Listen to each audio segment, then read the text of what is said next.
You bring up a really interesting point of we should not be calling debates boring because we're talking politics. This affects all of our lives. And for the average American who isn't in the weeds of this every day, this is a chance to get a taste of, oh, could I vote for any of these people to be my leader or to be the United States' leader? So my final question to you would be, what do you think we learned last night?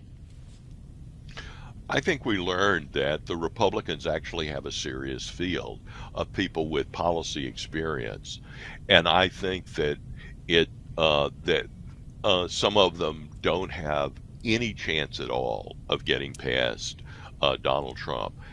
That's not a problem with the way that the Republican debates were held. I felt that McDowell, the head Ronna of the McDaniel? Republic, McDaniel, that's it. Mac. Thank you. Thank you, Ronna McDaniel, uh, who is the head of the Republican bureaucratic organization, the one that runs the party, that their rules for the debate were reasonable. They didn't want to be in a position of taking candidates who were still in the race and ruling them out prematurely. But now we've been at it for a while. We have a chance of seeing who can raise money, who can win polls, and so forth. Now it's time to get down to the few candidates who really have a shot at taking on Donald Trump, because that's the next challenge for all of them. And Trump is right strategically to avoid getting into this fray. By the way, I think Trump has benefited enormously from being relatively low profile. He's not, you don't see him on Twitter every day, right? Because X, as it's now called, uh, because he's got his own social media platform. But he's not busy sort of shooting off his top of the head thoughts on everything. That helps him. He's great at these rallies. Uh, the age issue may bother some voters, but as I've written about Biden, the issue with Biden is not age, but the effects of age, the cognitive and physical effects of age, which are really visible on the president. He wanders off when he talks. He wanders off when he is literally on stage, and he can't answer the simplest questions without reading from note cards. So that's a real problem for him. Nobody thinks Trump has his own problems, but those aren't them. He's only a few years younger than Biden, but he is very lively, and I mean, it's amazing given all the court cases that he's facing and all the attacks that have been brought against him.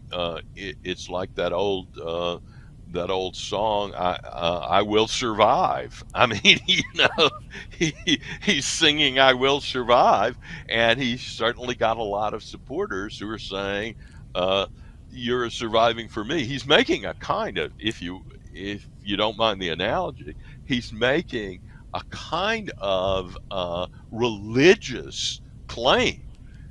They're coming after me. They're crucifying me, but they're really coming after you. And that's a great claim for him to be making, because, after all, he really is a narcissist.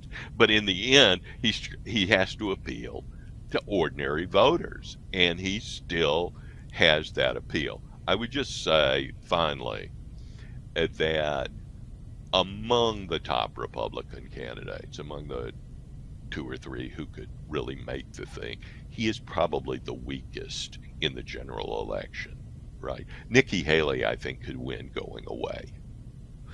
Ron DeSantis, given some of the things that he's done on abortion and some other social issues, might have a tougher time in the wealthy suburbs. That's assuming he's running against Biden. But I think Trump, um, how Trump behaved after he lost the last election and still won't really acknowledge he did so. And though not um, charged with the January 6th riot, was clearly uh, part of the provocation for it.